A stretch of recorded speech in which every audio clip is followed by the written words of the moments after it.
Hello and welcome to Searching the Scriptures, a daily podcast where Bible questions will be given Bible answers. No opinion, just Bible. For today's episode, we will be continuing what we started yesterday in the study of the world religion of Buddhism. If you missed yesterday's episode, I encourage you to go to www.eastendchurch.org and go to the Daily Podcast tab found on the main page. There you can scroll all the way to the bottom of the screen and find the podcast titled A Study in World Religions, Buddhism Part 1. If you listen to that, then you can come back to today's episode and have a better understanding of what we are going to be talking about. Yesterday we talked about what Buddhism is, who created Buddhism, and what its teachings are summarized under. And really, Buddhist teachings are summarized in what are known as the Four Noble Truths. The Four Noble Truths begin with the noble truth of suffering, that man suffers all throughout his life and continues to suffer. We have the noble truth of the cause of suffering. This is basically the craving for pleasure, possessions, and freedom from pain. That's the source of man's suffering, or the cause of it. Then you have the noble truth of the cessation of suffering. Basically, this is the practice of non-attachment to everything, including oneself. And then you have the eightfold noble truths of the path. So these are the eightfold path to achieve non-attachment, and really to achieve what man should achieve according to Buddha. So today we're going to be looking at other doctrines that are taught by Buddha.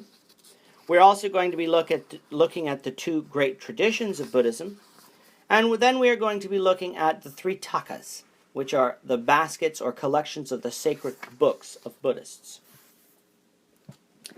Before I begin about what the other doctrines of Buddha is, I will warn listeners that I will be attempting to say these names. I will make my very best attempt. If I get it wrong, I apologize. But again, I am making my very best attempt. So what are the other doctrines taught by Buddha? Well, Buddha teaches about the nature of existence. First thing he teaches about is anicca, which is impermanence. Anicca is a Sanskrit word meaning that nothing in the world is permanent. Everything is in constant flux. Impermanence is a law of the universe which nothing can escape from the mightiest astronomical systems to the microscopic forms of life. That's anicca. Then we have dukkha, which is egolessness. The first noble truth can be summed up in this word, dukkha. The cause of suffering is the second noble truth, desire or clinging to the pleasure. By completely eradicating desire by man's own conscious efforts, the Buddha taught man can achieve the realm of absolute peace and bliss, which is known as Nirvana. Then follow the eightfold path. This is the deliverance from suffering. Dukkha, egolessness. Then we have anatman, the doctrine that there is no permanent entity in man which separates him from others, the ego, the self, or the soul. The self, or the I, is made up of a number of attachment groups such as body, sensation, perception, will, and consciousness. We have the living entity and ego. They are but modes of expression of the five attachment groups that we just discussed. Buddha did not teach the existence of an individual soul which exists apart from the body and differentiates one from their neighbor. The soul in Buddhism is not an individual human animate existence, but is the spark of the universe flame, which unifies all animate and inanimate objects. This is the philosophic basis of the Buddhist doctrine of the oneness of life. So that is anatman. Buddhists also teach about karma. This is very similar to what we talked about last week when we talked about Hinduism. But karma, from its root kri in Sanskrit, it means to do or to make, meaning action. On the physical plane, it is the law of cause and effect. And on the moral plane, it is the law of conservation of moral energy. What this means is that seeds of good and evil planted by man must necessarily be reaped by him. All that we are is the result of what we have thought. It is founded on our thoughts and is made up of our thoughts. If a man speaks or acts with good thoughts, happiness follows him like a shadow that will never leave him. Man is the sole creator and the builder of his destiny. He is completely free to mold his future from actions based on sound judgment. We hear the word karma today. We hear of good karma and bad karma. We hear when someone does something bad, karma will come around and he'll get what he deserves. Bible doesn't teach that, but Buddhists do. Buddhists also teach about nirvana. And I've already spoken about this, and you may wonder, what is nirvana? It is not a band. That's not what we're talking about. We're talking about nirvana, the highest good for all Buddhists. It is the supreme goal for those who walk the path to Buddhahood. It literally means the extinction of desire. Desire is the sinful, grasping state of mind and heart which makes man desire this illusory world. When he extinguishes the fire of desire, he attains the peace of nirvana. When desire is put out, man loses his small self and is immersed in the universal self, just as the dewdrops slip into the shining sea. Nirvana is not a geographical location. It is the state of highest consciousness. That's nirvana. Then we have Bodhisattva. This is the ideal man is the Bodhisattva, an aspirant to Buddhahood, who is ever willing to give up his own salvation, nirvana, for the salvation of his fellow man. He therefore devotes himself to the practice of the 6 perfections of giving, morality, endurance, effort, meditation, and wisdom.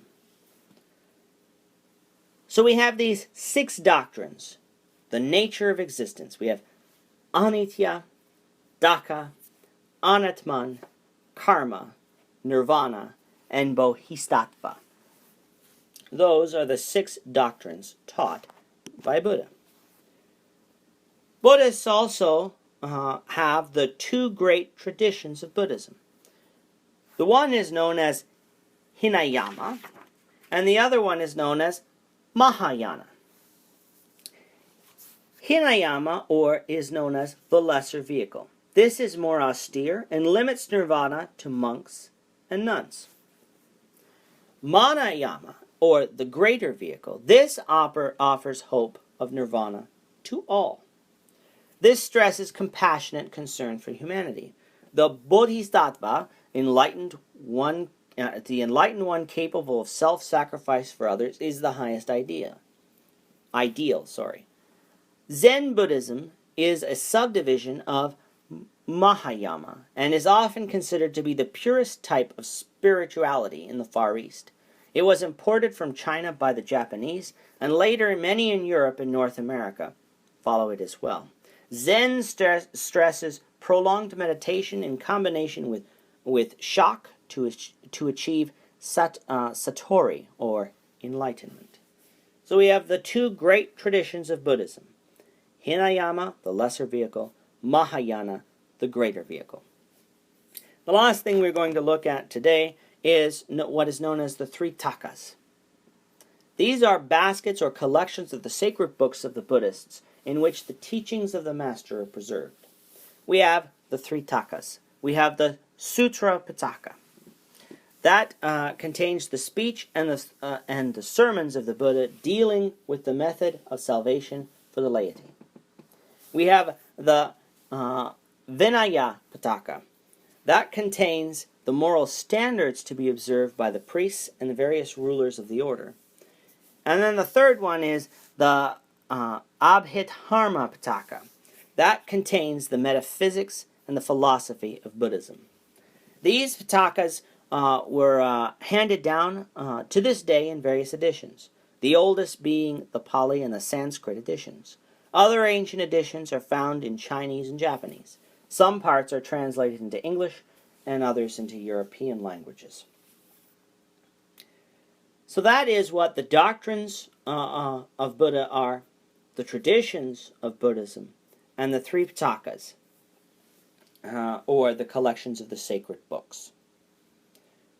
Tomorrow, if you listen, we are going to be discussing how Buddhism compares to Hinduism and how Buddhism compares to Christianity. Where do Buddhism and Hinduism agree with each other? Where do they disagree? And how do these religions compare with the Bible and what the Bible teaches? I hope you'll come back and listen to that discussion as well. Well, that brings us to the end of this episode. Searching the Scriptures has been brought to you by the East End Church of Christ, which meets every Sunday at 10 a.m. at 3601 Victoria Park Avenue, Suite 200, Toronto, Ontario, Canada. If you have any Bible questions that you would like to have answered during this podcast, or if you have any general comments about what you have heard today, you may email them to torontoeastendchurchofchrist@gmail.com. That's torontoeastendchurchofchrist@gmail.com. Finally, if you'd like to catch up on any episode that you missed, you will find them at www.eastendchurch.org under the Daily Podcast tab found on the main page. Please join me, the Lord willing, tomorrow when we will be closing our look at the world religion of Buddhism. Until you listen again, keep searching the Scriptures to learn what God wants you to do. Goodbye for now, and have a great day.